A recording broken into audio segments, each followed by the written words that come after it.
Neil, can you explain how to complete the agency disclosure form at an open house if you're representing a seller or a landlord? Sure.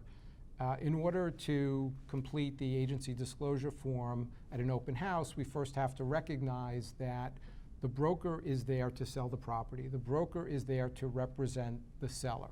So we will simply check off the box that says, I, broker, am representing you as the seller's agent.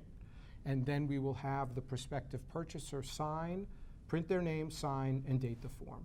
So then at that open house, can a buyer ask that the seller's broker to represent them? Yes, the buyer at an open house can request that the broker either represent them in connection with that transaction, which would be dual agency, or that the broker represent them in seeing other properties. So if that buyer does engage that broker to view other properties, does the broker need to give them a new agency disclosure form?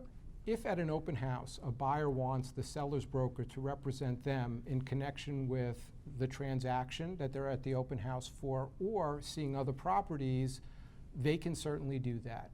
The seller's broker would then be required to give a new agency disclosure form because the broker has changed hats. They're acting differently.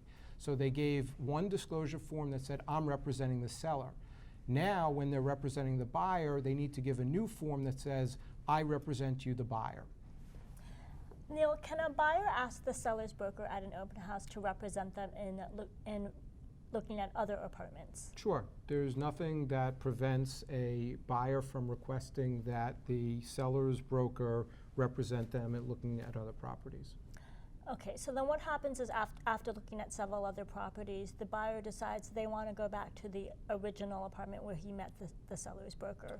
Well, let's go back. When the seller took the listing, they were required to enter into an agency disclosure with the seller, and as we've discussed, presumably they received advanced informed consent to dual agency. So the seller is prepared for the possibility that there could be dual agency. Now, when the seller's broker met with the buyer at the open house, the seller's broker also gave the buyer a disclosure form that said, if I show you other listings, then I'm representing you, the buyer. But if I show you my firm's listings, it's dual agency. So the buyer has agreed to that. So when the buyer comes back, we've created a dual agency. And we've covered both of those eventualities in the agency disclosure forms that we've given both to the seller and to the buyer.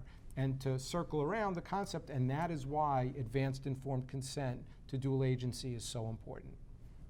Okay, so what if the buyer decides they want their own representation? Would it be possible to have dual agency with designated agents?